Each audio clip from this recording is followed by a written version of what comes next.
Gracias por seguir en sintonía, amable televidente. Estamos hablando de las señales antes de la venida de Jesucristo. Muchas señales han acontecido. El hermano Alfonso hablaba de algunas de estas señales que han venido repitiéndose a lo largo de toda la historia. Pero a medida que la venida del Señor se acerca, estas señales se van a ir incrementando y ya en la época de la gran tribulación, pues serán a nivel global. Bendito sea el Señor.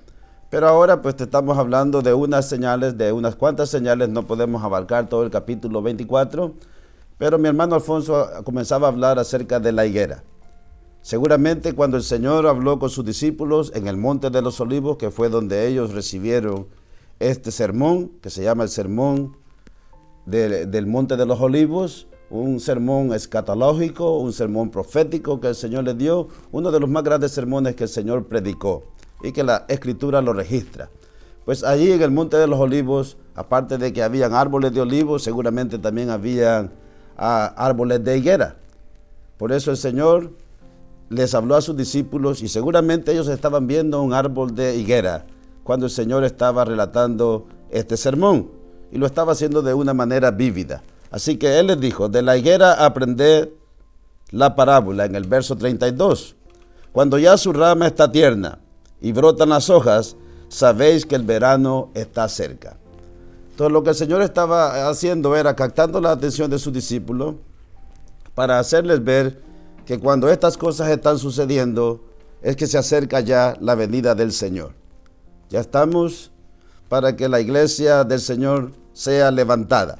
Alabado sea Dios. Y tan cierto como llegaría el verano, en ese momento que el Señor estaba hablándole y predicándole a sus discípulos, enseñándoles estas cosas, tan cierto era como que el verano llegaría, porque las señales en el árbol que estaban viendo, que era una higuera, se iban a cumplir. Ya habían brotado los ojos, ya estaban tiernas, quiere decir que el invierno había pasado, ya había comenzado a entrar el spring, o sea, el otoño, y entonces vendría luego el verano. Era inevitable que el verano llegara. Por eso el Señor les llamó la atención y les dijo: de la higuera aprended la parábola. Cuando ya brotan sus hojas, cuando ya su rama está tierna y brotan sus hojas, sabéis que el verano está cerca. Luego les dijo en el verso 33: así también vosotros, cuando veáis todas estas cosas, conoced que está cerca a las puertas. De manera que cuando vemos estos acontecimientos, sabemos que el Señor está a las puertas, que está a punto de venir y levantar a su iglesia, que será el primer acontecimiento que va a ocurrir antes de que el Señor aparezca en las nubes para rescatar a los israelitas. Alabado sea el Señor. Y también la higuera, muchos enseñan y se predica que representa a Israel. La higuera ha reverdecido. Aunque hay mucha contradicción en el mundo cristiano, contradiciendo la palabra del Señor, pero en realidad han sucedido cosas y eventos que también apuntan a que la higuera es Israel. Aún en la Biblia, cuando Cristo habla de la higuera que fue maldecida, hace una referencia directa a Israel. Eso aparece en el capítulo 21 de Mateo. Te voy a leer unos versículos que están ahí. En el capítulo 21, aleluya, el verso 18 dice: por la mañana, volviendo a la ciudad, tuvo hambre, y viendo una higuera cerca del camino, vino a ella y no halló nada en ella, sino hojas solamente, y le dijo: nunca jamás nazca de ti fruto. Y luego se secó la higuera. Dice que los discípulos, viendo esto, decían maravillados: ¿cómo es que se secó enseguida la higuera?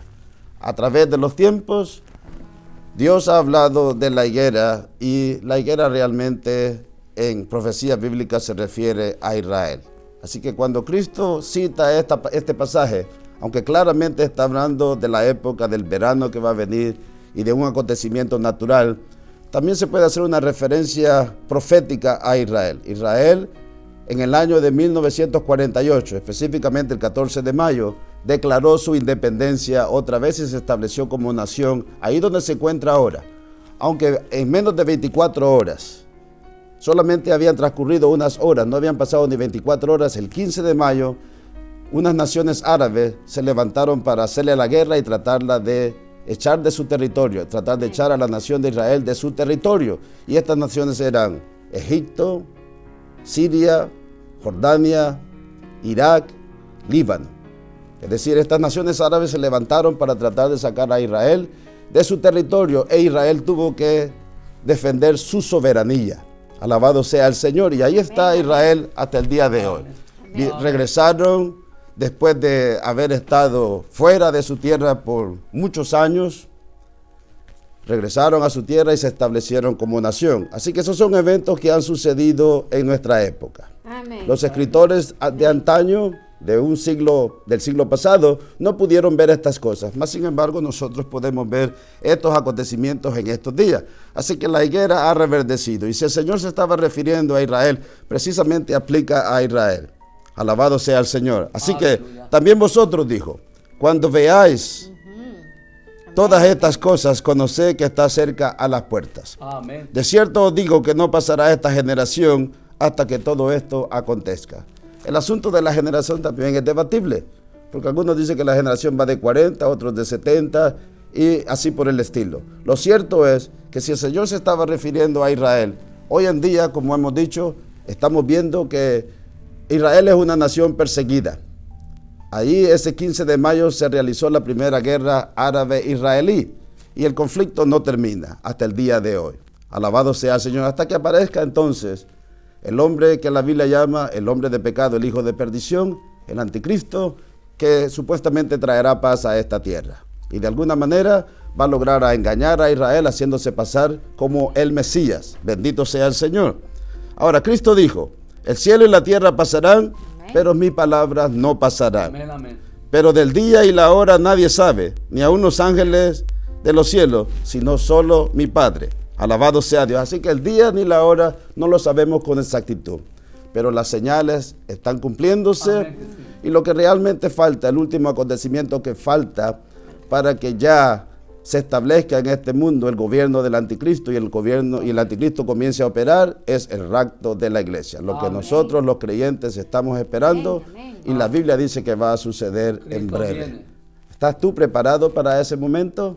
¿Has aceptado a Cristo como tu Salvador personal?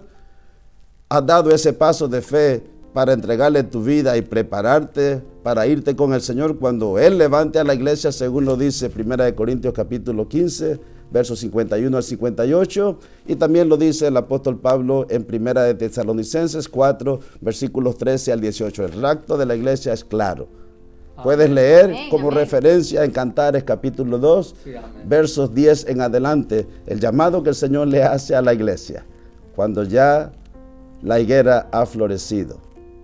Es decir, es tiempo de que vengas a los pies de Cristo. Recibe a Jesús Amén. como tu Salvador. Acéptalo en tu corazón y serás salvo de lo que viene a este mundo.